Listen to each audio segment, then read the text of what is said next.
On vit qu'une fois, c'est notre rêve, c'est notre bébé. On essaye, on tente, on donne tout ce qu'on a et on verra ce que ça donne. La persévérance, pour moi, vaut plus que le talent, je le dis souvent. J'ai vraiment eu cette phase, purée, je savais pas que je savais pas. Et c'est un déclic qu'il y a dans ma tête. Pour les gens qui voudraient commencer, peut-être les conseils que tu pourrais leur donner, je pense que ça peut être intéressant aussi. Aujourd'hui, pour level up dans son business, pour moi, c'est de pas avoir peur, et je pense que ça a été ma première erreur, pas avoir peur de...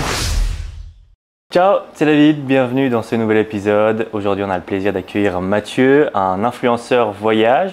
Donc merci beaucoup déjà d'avoir accepté l'invitation. Et puis peut-être pour les personnes qui ne te connaissent pas, est-ce que tu peux te présenter, où tu as grandi, est-ce que tu as des frères et sœurs, bref un petit peu ta vie, mis à part le travail. Merci déjà de m'avoir invité. Donc je m'appelle Mathieu Jacquemou, j'ai 28 ans, j'ai grandi en Suisse, j'ai fait toute ma scolarité aussi en Suisse. Où exactement en Suisse pour ceux qui connaissent? En Valais à Martigny. Si je ne me trompe pas, donc tu es devenu banquier. Donc déjà, comment est-ce que tu es devenu banquier? En fait, depuis tout petit, je suis assez doué en mathématiques, mais malheureusement, j'étais moins doué en français. J'ai tout de suite un peu lié la banque avec les maths. J'ai toujours voulu un peu être banquier depuis que j'ai 10 ans. J'ai commencé à faire un stage de 3 jours, j'ai beaucoup aimé. Et après, je suis parti faire un apprentissage, ce qui consiste en fait à directement travailler en tant qu'employé de banque et suivre des cours 2 fois par semaine à côté. Et donc, ça a duré 3 ans, cet apprentissage, et ensuite, tu as pu devenir banquier. Et après, tu es allé jusqu'à où? Enfin, je sais pas un petit peu s'il y a des grades ou des choses comme ça. Comment ça se passe? Alors, j'ai fait 3 ans d'apprentissage. J'ai eu la chance d'être ensuite engagé par la banque et j'ai commencé en tant qu'employé au guichet où là, je faisais vraiment des prestations de base, carte de crédit, des ouvertures de compte, etc. Au bout de 3 ans, je me suis motivé à faire un brevet fédéral en conseiller financier pour justement pouvoir travailler dans des spécialisations comme crédit hypothécaire, placement ou assurance prévoyance. Après 3 ans de brevet, j'ai réussi. Directement après, j'ai été conseiller spécialiste placement pour des gros clients en fait dans la banque. Et en tout, j'ai fait 10 ans de banque. Donc tu étais banquier avec quand même pas mal d'expérience, 10 ans en plus. C'est quoi qui t'a donné l'envie? Parce qu'après, tu es parti voyager. Certains diraient tu as pété un câble, mais moi pas du tout, c'est plutôt le contraire. Tu as décidé de vivre cette aventure. Qu'est-ce qui s'est passé dans ta tête en gros, plutôt dans ta vie, pour en arriver là?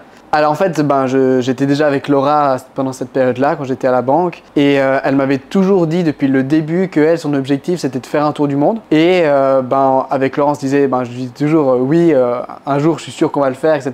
Puis c'est vrai que souvent, on parle, on dit, puis les années passent. Et en fait, ça se passe jamais. Et c'est vrai que quand j'ai eu 24 ans, je me suis dit, purée, les années passent vite. J'ai pas vu passer de mes 20 à mes 24 ans. Et c'est à ce moment-là qu'avec Laura, on a décidé de partir sur une sorte de stratégie, un programme où en fait pendant une année on économisait à 100% tout ce qu'on pouvait et à 25 ans pile on partait voyager. C'était très compliqué pour moi de quitter la banque parce que j'avais un très bon travail, un emploi fixe, un très bon salaire aussi, des super collègues, j'ai vraiment adoré mes années en banque, mais je me suis dit j'ai pas d'enfant, c'est un peu le dernier moment pour partir et je me suis dit allez, je tente, on vit qu'une fois, on verra bien si jamais je regrette, mais normalement toutes les personnes qui sont parties faire un tour du monde ne l'ont jamais regretté et du coup on est parti comme ça. Et c'était en quelle année que vous êtes parti? C'était en juin 2021. Ok, ah oui, donc en plein milieu du Covid. Oui. Et ça s'est passé comment alors du coup? Enfin, vous êtes allé où en premier et comment ça s'est passé justement avec les Covid? Alors on avait fait tout un programme de tour du monde, on devait faire d'abord le Japon, ensuite on devait faire 6-7 mois en Australie, après on devait faire le Costa Rica, etc. On avait vraiment fait tout un processus et ce qui se passe c'est que le Covid est arrivé. On a vu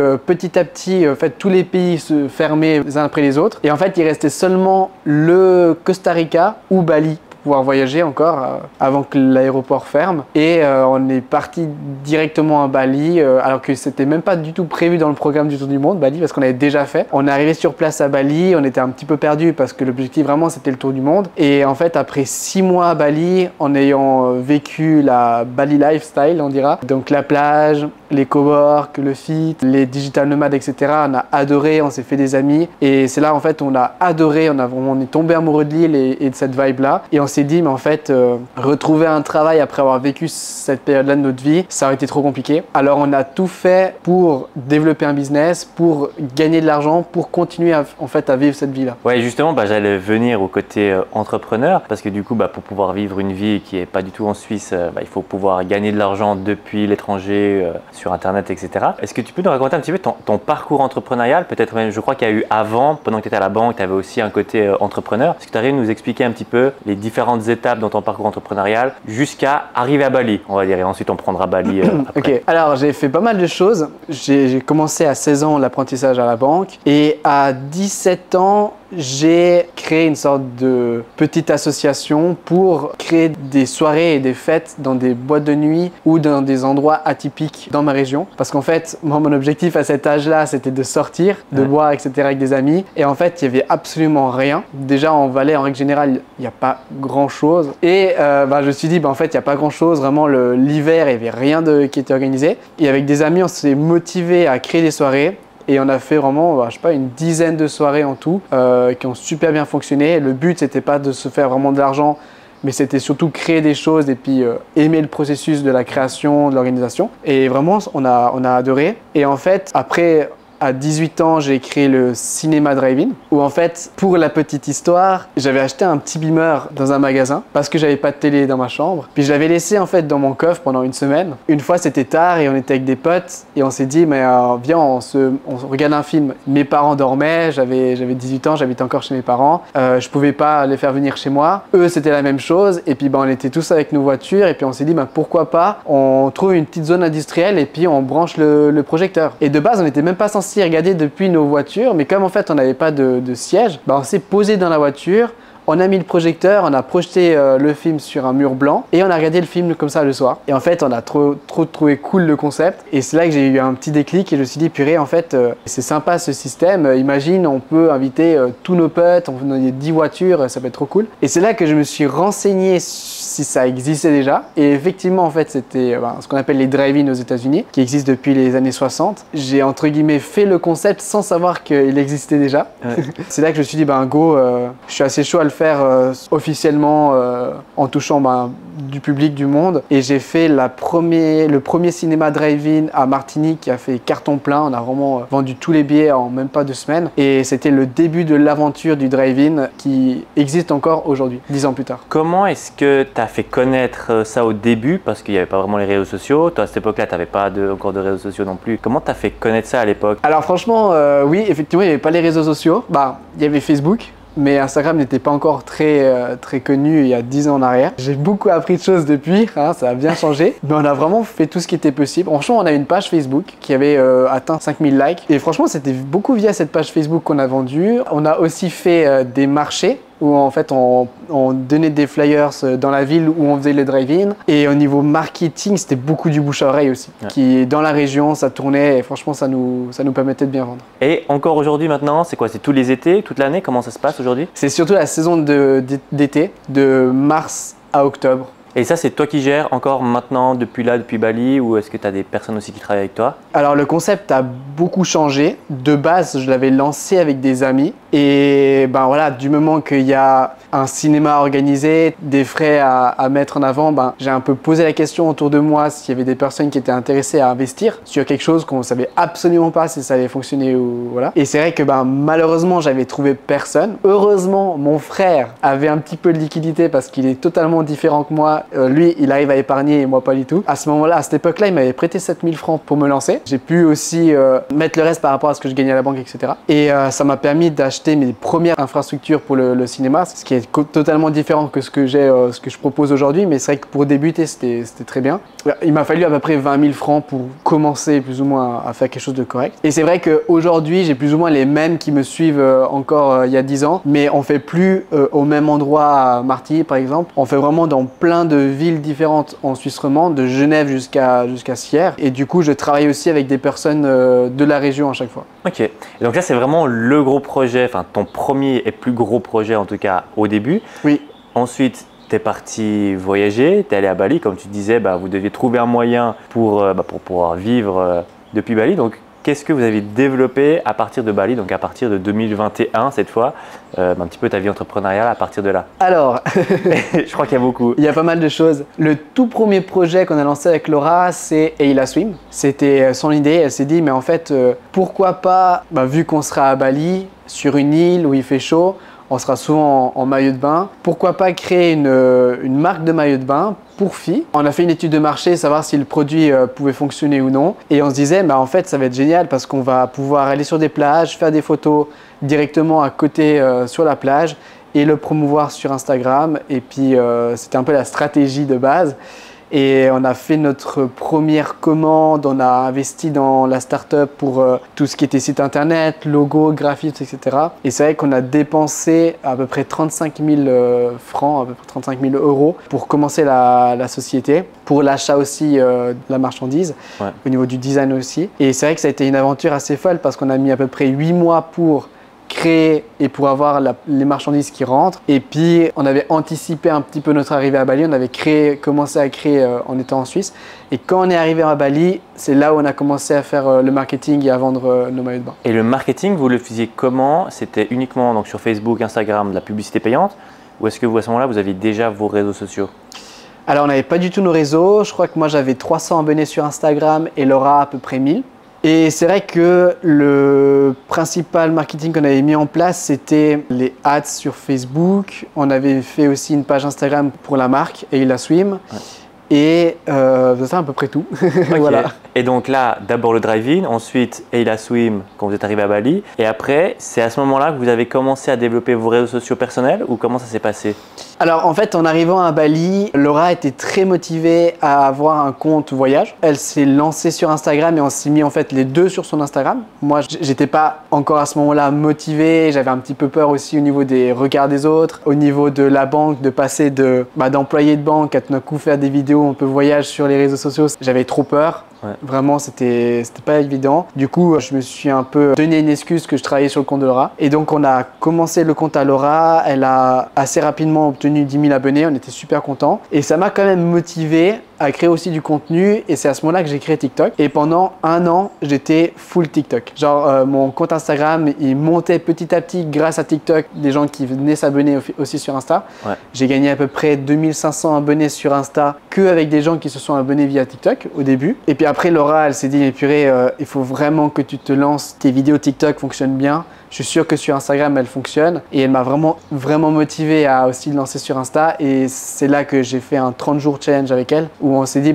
tous les jours on poste. Et on n'a plus fait un 30 jours challenge, mais on a fait un 500 jours challenge parce qu'on n'a pas du tout arrêté de poster depuis le premier jour. Ça a vraiment bien fonctionné parce que j'ai atteint les 100 000 abonnés en un an et demi à peu près. C'était que du contenu voyage 100% sur Bali ou bah oui, vous ne pouviez pas voyager ailleurs, hein, c'est ça? Oui, j'ai obtenu de 0 à 80 000 Bali, de 80 à 100 Japon, quand on est parti au Japon, et de 100 à 115 Suisse. Ok, donc 2021, vous lancez Eila, 2022, tu lances ton compte Instagram, et jusqu'à 2023, et aujourd'hui, début 2024, tu as 115 000 abonnés. Et du coup, comment tu fais maintenant pour gagner de l'argent? Quelles sont tes sources de revenus aujourd'hui, vu que c'était votre objectif, avec Laura aussi, de développer des sources de revenus à distance? Alors, il y en a plusieurs. Il y a le cinéma drive-in qui tourne pendant l'été, qui me permet déjà d'avoir un joli salaire. Ensuite, il y a Eila qui tourne aussi pendant l'été, de mars jusqu'à août, où là on est super content aussi et ça tourne bien, ça fonctionne bien.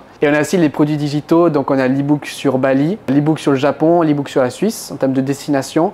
Et on a aussi un 4e e-book sur comment collaborer avec des hôtels. Ok, on mettra tout ça en description, évidemment. Voilà. Et je crois, si je ne me trompe pas, toi, tu as aussi créé un festival, donc tu t'arrêtes absolument jamais, je ne sais pas comment tu fais. Tu as créé un festival sur le Japon parce que tu es aussi passionné du Japon. Donc vous avez eu la première édition l'année passée, c'est bien ça? Oui. Et donc explique un petit peu comment déjà l'idée est venue et comment est-ce que vous avez réussi à mettre en place un festival qui avait plusieurs milliers de personnes et comment vous avez pu en faire la publicité parce que je trouve ça assez fou. Alors en fait, je suis un très grand fan du Japon et des mangas depuis 15-20 ans, facile. Ouais. Un jour, je me suis posé, on parle énormément avec Laura en termes de business, en termes de développement personnel, etc. Et je me suis dit, il me faut un nouveau projet, coup de cœur, un nouveau bébé sur lequel je peux m'investir, je peux me permettre d'avoir du temps pour m'investir. Et j'ai envie que ce soit en lien avec les mangas. Et c'est vrai que je fais beaucoup d'événementiels, j'ai de la société de cinéma et j'adore les mangas. J'aime beaucoup participer aussi à certaines conventions, qu'on peut voir aussi comme le Japan Impact, Polymanga, etc. Et en fait, dans ma tête, je me suis dit, mais en fait, pourquoi pas créer un festival de manga open air? Parce que moi, j'aime pas trop les événements à l'intérieur, j'aime beaucoup plus ce qui est open air. Et proposer quelque chose de complètement nouveau, de diffuser des films et des épisodes d'animé sur grand écran pendant le festival. Et pas appeler ça une convention, mais plus un festival, avec des stands de nourriture, avec des concerts, etc. Et le soir, la projection de films d'animation japonais sur grand écran. C'était une idée que j'ai eue comme ça un peu un jour, et en fait, j'ai pas réussi à la sortir de la tête. J'étais obligé de le faire. Vraiment, je me suis dit, mais ça va être incroyable, le concept, et j'adorais le concept. C'est là que j'ai contacté Nico Sekai, qui est un créateur de contenu en lien sur les mangas et aussi un petit peu le Japon. Je le connaissais pas du tout. Je lui ai mis un message vocal direct et je lui ai dit, écoute, j'ai un projet, j'aimerais bien créer un festival d'animé. Je lui ai expliqué un petit peu le concept et il m'a juste répondu, je suis chaud. Et on a fait un call vidéo de facile 3 heures en discutant vraiment de tout le concept. Juste après ça, il a dit en fait, go, top départ, l'année prochaine on organise ça en août. Et là, c'était création de l'équipe. Il nous fallait un responsable d'infrastructure, responsable aussi marketing qui gère la billetterie, le site internet, les réseaux sociaux, responsable presse, un responsable des stands, des exposants, des invités, des animations, bref, tout un écosystème qu'on a dû créer. C'était vraiment une folie d'organiser ça. Moi, j'adore l'événementiel, j'adore créer des nouvelles choses. Ça n'a pas été facile parce qu'on a été un peu submergé par le travail. On a tous aussi un travail clairement à côté. Et de créer un festival comme ça, à côté de notre travail, c'est vraiment pas évident. Ouais. Et je sais que les 2 derniers mois avant festival, la majorité du comité ont très peu dormi. Ouais. Parce qu'il y avait énormément de choses à faire, à un tel point qu'avec Nico, on mangeait 1 fois par jour. Les 3 dernières semaines, on était presque H24 ensemble pour peaufiner les derniers détails. Et en plus, on estimait faire venir 1800 personnes dans le festival et on a fait venir 4000 personnes. Du coup, on a dû agrandir le festival, le nombre des exposants, de nourriture, les toilettes, etc. un peu à la dernière minute. Et même en agrandissant tout ça, le flux, la masse du monde a fait en sorte que ça a été un franc succès. Mais c'est vrai qu'on a aussi fait beaucoup d'erreurs vu que c'était notre première édition. Et on a vraiment noté toutes ces erreurs-là pour la 2e édition qu'on vient d'annoncer sur les réseaux. Et on espère que on voit déjà le nombre de messages qu'on reçoit de personnes qui veulent revenir et assister au festival. On est super contents. Et ça motive aussi. C'est énorme. Et en combien de temps vous avez réussi à mettre ça en place entre l'idée, quand vous avez fait ce call de 3 heures, et la mise en place combien de temps ça a pris en tout? Alors en tout, ça a pris 1 année. Mais il faut aussi se dire que les 6 premiers mois, on a cherché un lieu sans forcément vraiment avancer. Et puis, c'est le jour où on a vraiment trouvé un lieu que là, on a pu attaquer tout le reste, les démarches, l'administration, etc., la billetterie. Incroyable. Donc, tu as dit que vous avez fait venir 4000 personnes, donc plus qu'attendu. C'était quoi votre stratégie pour faire venir les gens? Comment vous avez fait venir autant de personnes pour un premier festival? Ça me paraît, alors je ne connais pas grand-chose en festival, mais ça me paraît énorme pour une première édition. Et comment vous avez fait pour vendre autant de billets? C'est là qu'on peut voir le pouvoir des réseaux sociaux. Mais c'est vrai qu'on a dépensé 0 en marketing. Nico Sekai a fait 4-5 réels sur le festival qui ont atteint plusieurs millions de personnes. J'ai aussi fait quelques réels qui ont aussi atteint des millions de personnes. Et rien qu'avec ces 8 réels-là, on a pu obtenir 5000 abonnés sur la page du festival et vendre presque tous les billets. Waouh, c'est incroyable. Voilà. Ah ouais, donc full réseaux sociaux. Full créateur de contenu qui parle du festival, de ce qu'il y aura, de la programmation, etc. Ouais. Et votre première édition, elle est déjà rentable ou est-ce que là, vous avez dû mettre de l'argent de votre poche pour l'instant? Alors en fait, ce qui se passe, c'est que c'est une association, le Kyo est une association, on est parti de 0. On avait l'objectif de créer quelque chose de joli, de créer ce qu'on appelle des stands un peu matsuri comme on peut voir dans les festivals japonais, des stands en bois avec des bannières, vraiment design japonais. Et c'était vraiment mon objectif. De faire quelque chose de joli. Ce qui se passe, c'est que la conception, la création, le matériel de ces différents stands, on a créé 30 pour la première édition, nous a coûté énormément d'argent, à peu près 25 000 francs.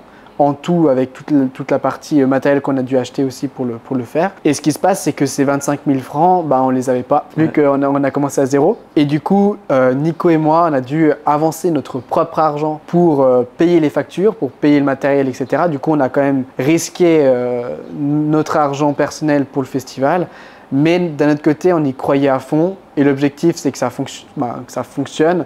et on a vraiment tout fait pour que ça fonctionne. Et heureusement, on a vendu plus de billets. Par contre, on a eu aussi des jolies surprises en termes de charges, ce qui a fait qu'on s'en est sorti à 200-300 francs de bénéfices sur un budget à peu près de 150 000 francs. À une facture près, on était en déficit. Ok. Du coup, très content d'arriver à un petit plus. Mais en tout cas, de ne pas devoir avoir un déficit pour l'année suivante. Mais le problème, c'est que pour l'année prochaine, on repart avec 100 francs. Voilà, ouais, donc vous repartez à la même chose. On repart à la même chose, sauf qu'on a déjà 30 stands construits. On aimerait en rajouter une 15-20 pour l'année prochaine pour agrandir toujours le festival. Mais c'est vrai que ça coûte de l'argent. Tout d'un coup, il peut pleuvoir, tout d'un coup, il peut se passer pas mal de choses. Comme c'est en extérieur, on a toujours ce risque-là, que les personnes ne viennent pas, qu'ils consomment du coup moins sur place et du coup, on rentabilise plus tout le festival. Et c'est vrai qu'il y a toujours un risque, clairement. Mais voilà, avec Nico, on est en mode on vit qu'une fois, c'est notre rêve, c'est notre bébé. On essaye, on tente et puis on donne tout ce qu'on a et on verra ce que ça donne. Ouais, je trouve ça génial. Et du coup, tu penses que sans les réseaux sociaux, vous auriez pu réussir à être aussi rentable, enfin en tout cas à pas être en perte, ou ça aurait été beaucoup plus compliqué? Enfin, comment est-ce que toi tu vois l'avantage des réseaux sociaux dans ce cas-là? Alors, ça n'aurait pas été impossible, mais vraiment beaucoup plus compliqué. J'ai eu de la chance parce que Nico connaît aussi beaucoup de monde dans ce domaine-là, des mangas. Et on a pu faire venir plus facilement des invités comme Eric Hart, comme Léa Yuna, etc. Je les remercie encore maintenant d'avoir accepté de venir à la première édition du festival. Otabunka aussi et tous ses amis. Et aussi en termes de budget marketing. Ouais. Le fait d'avoir dépensé zéro en marketing nous a permis de facilement économiser, je pense, 10-15 000 francs de marketing pour la vente des billets. Et du coup, ça aurait été 10-15 000 francs en plus à mettre, vu qu'on est arrivé plus ou moins à 0-0. 10-15 000 francs de déficit. Ouais, exactement.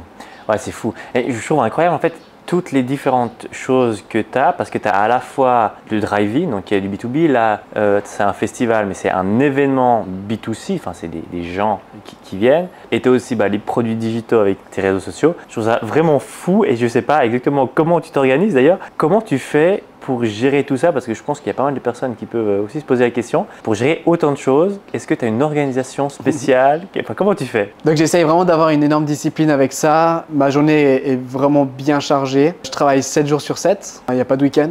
Ça fait très longtemps qu'il n'y a pas eu de week-end. Et aussi, les day off, j'en fais malheureusement pas beaucoup. Je sais qu'il faut absolument que j'en fasse parce que ça va me permettre de me reposer et d'être plus réactif le lendemain, etc. Mais j'ai de la peine parce qu'il y a toujours une charge de travail, une to-do list qui est toujours énorme à accomplir durant la journée. Du coup, j'ai de la peine à faire des day off. Et au niveau de mon organisation, j'ai la chance d'être avec Laura, ce qui me permet, on est deux à chaque fois à bosser sur les différents projets. Et on a aussi pu déléguer en fait à notre équipe pas mal de tâches. Mais d'un autre côté, on reste full-time travail tout le temps. Je pourrais, je pense, mieux gérer, mais pour l'instant, on n'arrive pas. T'arrives pas pour l'instant, ça veut dire quoi? Toi, tu sens qu'il y a des choses qui prennent trop de temps, tu devrais passer plus de temps sur d'autres choses. Enfin, qu'est-ce qui fait, tu as l'impression que tu n'arrives pas justement? Alors, ce qui se passe, c'est que je dois poster un réel tous les jours. Avec des voix off, avec le script, etc. Ça me prend à peu près 2 heures, voire 2h30 pour des vidéos de 15-20 secondes. Ouais. Du coup, c'est un temps énorme déjà tous les jours. Le festival, c'est vrai que le comité, on a un groupe WhatsApp avec énormément de questions. Et souvent, c'est moi qui réponds aussi à ces questions et qui vais aider aussi les différents membres du comité s'ils ont tout d'un coup des questions, des problématiques ou tout ce qui est budget doit normalement aussi passer par moi. Donc je dois aussi tout valider. Le drive-in, chercher les contrats, c'est moi qui le fais. La gestion de l'équipe, etc. aussi, c'est tout des petites tâches qui au final me prennent 6-7 heures dans la journée. Et malheureusement, j'arrive pas à dégager du temps pour faire autre chose, quoi. Ouais. Et tu penses que tu vas y arriver là dans les mois à venir ou pas? L'objectif, c'est de déléguer encore plus. Donc le festival, pour moi, c'est vraiment un hobby, c'est une passion. Je ne vois pas ça du tout comme du travail. Même en général, mon quotidien, je ne vois pas ça comme du travail. C'est vraiment ce que j'adore. C'est aussi pour ça qu'on passe 7 jours sur 7 à travailler parce qu'on aime beaucoup ce qu'on fait et on ne le voit vraiment pas comme du travail. Mais c'est vrai que le but, ce serait de déléguer certaines tâches que je fais encore pour me permettre d'avoir aussi des day off et de temps en temps des week-ends. J'espère que tu vas y arriver rapidement, ça te fera du bien. Je te vois travailler beaucoup, vu qu'on est en coloc pendant quelques mois et c'est vrai que c'est assez impressionnant. Vous allez aller très très loin et je crois que justement, vous avez pas mal d'objectifs avec Laura. Comment vous faites justement, ça je pense que ça peut être intéressant, la gestion des objectifs par rapport aux différents business. Est-ce que vous vous fixez des objectifs en début d'année ou est-ce que c'est chaque mois? Enfin, comment ça se passe? Surtout quand en plus vous avez différents business, donc Drive-In, Ella Swim, les produits digitaux et le Kio Festival. Alors, on a des objectifs surtout annuels qu'on note en fin d'année et qu'on regarde si on les a accomplis ou pas.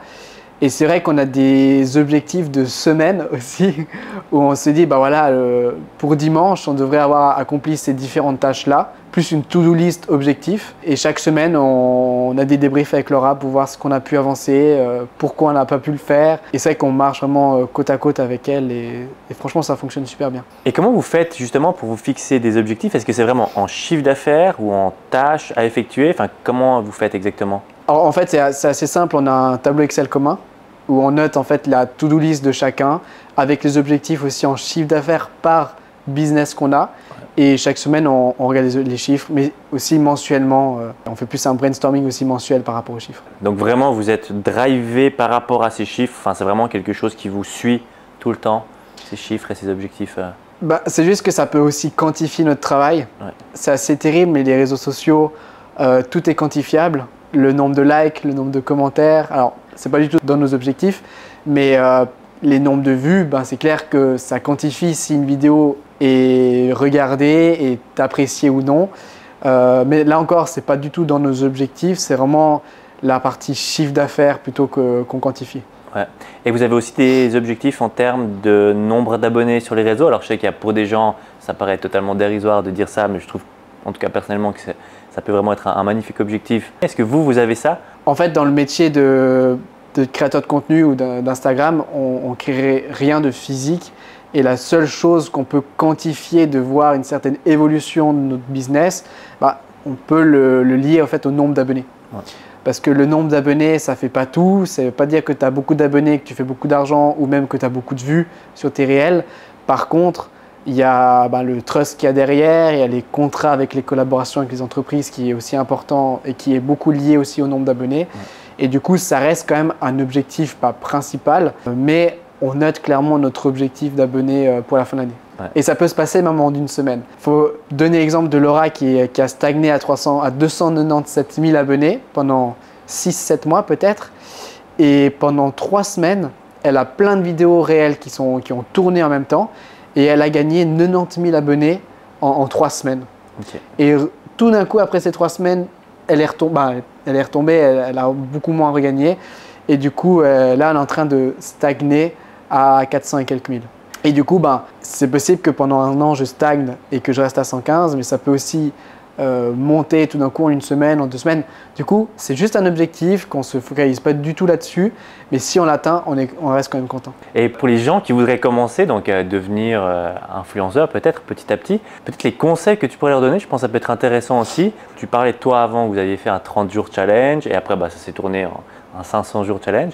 Mais quels seraient les conseils que tu pourrais donner à quelqu'un qui voudrait se lancer dans l'influence aujourd'hui? Alors, il faut savoir que c'est pas facile, c'est même très dur. En fait, le plus important pour moi, c'est la persévérance. C'est poster, poster, poster, poster. Et les 30 jours challenge, c'est parfait. Ça t'oblige à poster tous les jours pendant 30 jours. Ça te permet en fait d'avoir des vidéos régulières sur ton compte. L'algorithme d'Instagram aime ça. Et en plus, ça te permet et ça t'oblige de t'améliorer en fait à chaque fois parce que tu fais.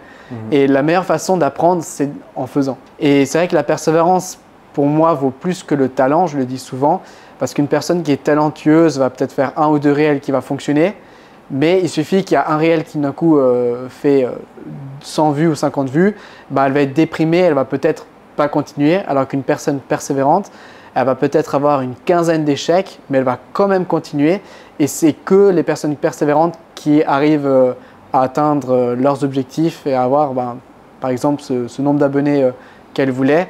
Et c'est vrai qu'en côtoyant pas mal de créateurs de contenu aujourd'hui, je remarque que c'est que des personnes persévérantes. Ouais, c'est super intéressant ce que tu dis parce que moi je trouve la même chose pour le business. D'ailleurs, la création de contenu, c'est un business. Pour moi, tout le monde dit la même chose dans le business, c'est vraiment la persévérance. Il faut te dire que ton objectif, c'est au minimum, c'est dans les 5 ans que tu dois l'atteindre. Alors peut-être que ça viendra avant, tant mieux si ça vient avant. Mais il ne faut pas te fixer un objectif avant 5 ans, sinon ça ne sert même à rien de te lancer. Je trouve ça super intéressant.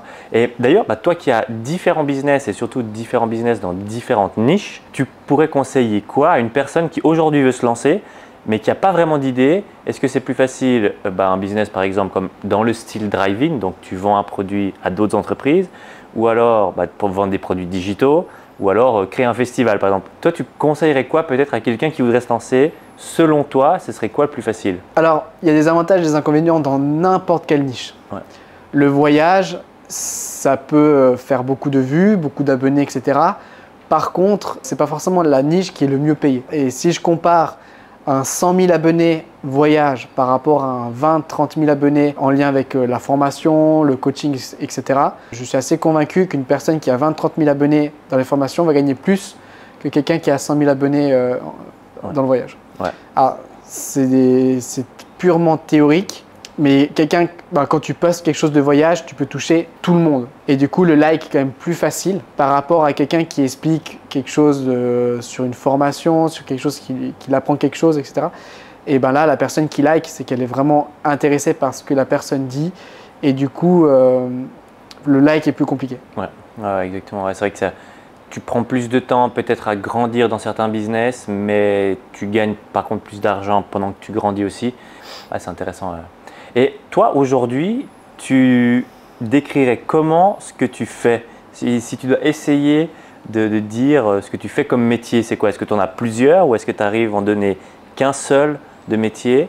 Comment toi-même tu te perçois? Alors, c'était une très bonne question parce que j'arriverai pas forcément à répondre. Ouais. Pour moi, quand je bosse sur mon Instagram, je suis entre guillemets un créateur de contenu. Ouais. Mais quand je bosse sur le drive-in, je suis un organisateur d'événementiels. Ouais. Et à chaque fois, je change de casquette, mais je ne me vois pas comme un créateur de contenu qui fait des cinémas drive-in, par exemple. Ouais. C'est vraiment, je change de casquette à chaque fois. Ouais, tu as vraiment différents business et pour toi, chaque business est totalement séparé l'un de l'autre. Ok, ouais, c'est super intéressant. Et puis toi, par rapport à tous ces business que tu as maintenant aujourd'hui, comment, selon toi, tu devrais faire pour passer au niveau supérieur par rapport à tous ces différents business? Et en fait, j'ai beaucoup appris de choses depuis 3 ans. Et en fait, il y a quelque chose qui m'a marqué, c'était quand j'ai commencé mon brevet fédéral. Le directeur de la formation, il est arrivé la première minute de mon brevet et il a dit vous allez passer 4 phases. La première, c'est vous ne savez pas que vous ne savez pas. La deuxième, c'est que vous savez que vous ne savez pas. Donc en gros, c'est qu'au début, en fait, on est un peu inculte, on ne sait pas du tout ce qu'on va apprendre. Et on n'est pas au courant en fait de la masse de travail qu'il y a et de tout ce qu'on peut apprendre et comment on peut level up, etc. Et en fait, les premiers cours, on va être vraiment surpris par la quantité d'informations qu'on doit apprendre, les compétences qu'on peut avoir en plus. Et c'est là qu'on arrive à la phase on sait qu'on ne sait pas. Et ensuite, il y a la phase qu'on apprend, on fait ce cursus de 3 ans, on commence à avoir des compétences supplémentaires. Et là, on réussit le brevet et là, on sait. Et la 4e phase, c'est de pouvoir l'enseigner. Du moment que tu sais l'enseigner, c'est que tu as assez de connaissances, de compétences pour l'enseigner. En gros, c'est ça. Ce qui se passe, c'est que sur les réseaux sociaux et pour la vente aussi de mes produits digitaux, j'étais clairement au début dans la phase je ne savais pas que je ne savais pas. En fait, je me suis dit, voilà, je vais faire des réels, je vais vendre mes produits digitaux, ça va se vendre, ça va être relativement simple, je sais comment faire un petit peu des vues, du coup, ça va se vendre facilement. Et en fait, à force de parler avec d'autres créateurs de contenu, avec des digital nomades à Bali, et à chaque fois en ayant des conversations, et aussi beaucoup avec toi depuis que là on est en coloc ensemble en ce moment, j'ai énormément appris et j'ai vraiment eu cette phase, purée, je ne savais pas que je ne savais pas. Et c'est un déclic qu'il y a dans ma tête. Et aujourd'hui, pour level up dans son business, pour moi, c'est de ne pas avoir peur, et je pense que ça a été ma première erreur, pas avoir peur de prendre une formation et d'être coaché dès le début, parce qu'en fait, ça m'aurait fait gagner 2 ans, facile. Parce qu'en fait, là, je suis en train de vendre un e-book sur Bali, mais la façon que je le vends par rapport au début, elle est totalement différente. Mon taux de conversion est 5 fois supérieur. Du coup, à l'époque, par exemple, une personne sur 100 venait sur mon site internet et achetait. Aujourd'hui, on est plus à 5 personnes sur 100. Du coup, pour le même trafic, je fais 5 fois plus de ventes. Mais comment y arriver? C'est tout un processus, un système de vente qu'on a aussi beaucoup développé ensemble. Et c'est vrai qu'à refaire, je prendrai directement une formation. Ouais. Et là, toi, maintenant, tu te vois prendre des formations, tu as peut-être déjà des idées pour encore développer tes différents business ou pour l'instant, tu vas te focus sur ce qui fonctionne et juste faire plus? En fait, aussi beaucoup grâce à toi et au système de vente qu'on a mis en place ensemble ces derniers mois. Je ne pense pas qu'il y aura besoin de prendre une formation supplémentaire parce qu'on a vraiment déjà bien avancé ensemble. Et mon objectif, on a finalisé le système avec Laura de ce qu'on a discuté, de ce qu'on a mis en place. Et l'objectif maintenant, c'est d'envoyer le trafic dessus pour justement optimiser, augmenter ce taux de conversion et aussi grandir le chiffre d'affaires. Puis vous, ce qui est génial, c'est que vous avez déjà une audience quand même qui est énorme, donc ça va être cool pour envoyer beaucoup de trafic dessus. C'est super intéressant ce que tu dis aussi de se former très rapidement aussi. Et alors c'est cool d'apprendre par nous-mêmes, c'est génial. Oui. Et en même temps, c'est vrai qu'au bout d'un moment, te dire, ok, je dois maintenant apprendre de la part de quelqu'un qui a déjà fait des erreurs, etc. Je trouve super intéressant, comme tu dis. Ouais. On apprend soi-même, c'est bien, mais de l'autre côté, on ne sait pas si c'est juste. Exactement. Et le truc, c'est que j'ai appris de moi-même pendant 2 ans et je faisais beaucoup d'erreurs. Ouais. Et beaucoup d'erreurs qui auraient pu me permettre d'avoir un meilleur taux de conversion, plus de ventes, plus de chiffre d'affaires. Et du coup, vivre aussi mieux de mes produits digitaux. Et franchement, à refaire, je prendrai directement une formation. On arrive gentiment au bout de cette interview. Peut-être une dernière question. Comment est-ce que toi, tu te vois dans 3 ans par rapport à maintenant? Alors, dans 3 ans, c'est une bonne question. Là, avec Laura, on vient d'investir dans notre première villa à Bali. On est en train de la construire. Elle se termine en juin. Du coup, on a hâte. On visite chaque semaine les travaux pour voir l'avancée de la villa. Et du coup, on a tellement adoré le projet de la construction qu'on aimerait pas mal partir là-dessus, du côté de Bali, de peut-être en construire une deuxième, une troisième, si on a la possibilité. C'est vraiment un objectif qu'on a. Et dans 3 ans, ce serait d'augmenter la part immobilière au niveau des revenus locatifs par rapport à tous nos autres produits. Ça reste quand même du revenu passif. Ouais. Ce serait l'objectif d'améliorer et d'augmenter ce revenu passif. Ouais, donc prendre l'argent des autres business et petit à petit le mettre dans l'immobilier pour le revenu passif. Vous voulez faire principalement à Bali, c'est là où c'est le plus intéressant, tu penses? Alors en fait, la rentabilité vient avec le risque. Donc c'est rentable, c'est très intéressant, mais c'est clair qu'il y a un risque derrière. À savoir, avant d'investir à Bali, c'est que c'est des leases. Ça veut dire qu'on loue le terrain pendant 25-30 ans.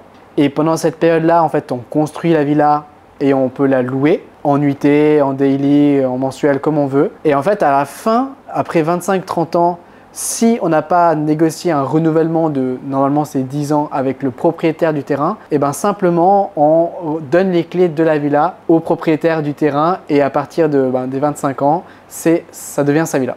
Voilà, en gros c'est ça. Du coup, l'objectif c'est de rentabiliser le coût de construction et la location du terrain sur 5-6 ans, ce serait l'objectif, et d'avoir dans la théorie une vingtaine d'années de location qui tomberait en bénéfice, en pensant que bien sûr il y aura des rénovations chaque année, il y aura des charges avec le management, etc. Mais voilà, en gros ce serait l'objectif de rentabiliser sur 5 ans. Et à Bali, c'est possible d'emprunter ou est-ce que vous devez vraiment tout apporter en cash? C'est pour ça qu'il n'y a pas forcément beaucoup de monde qui le font, c'est 100% cash. Il n'y a pas de crédit hypothécaire qui existe. Les banques en Europe ne prêtent pas pour Bali, aussi du fait que ce soit des leases et on n'est pas propriétaire du terrain, du coup ça complique un petit peu toute la partie crédit hypothécaire. Et voilà, c'est 100% investissement en cash. Trop bien. Donc vous voyez vraiment développer à fond à Bali pour ces prochaines années, en tout cas, tout ce que vous pouvez là-dedans. Pour l'instant, c'est un premier test, la villa. Voir si ça fonctionne, si le management fonctionne, le retour aussi d'investissement, savoir si c'est intéressant ou non. Et c'est vrai que si ça fonctionne comme on l'a prévu et selon nos calculs, vu qu'on adore ça et qu'on trouve le fait de construire un peu notre villa de rêve, c'est hyper intéressant pour nous, le but ce serait de continuer, oui. Trop bien. Merci beaucoup pour toutes ces infos. En tout cas, moi, j'ai pas d'autres questions.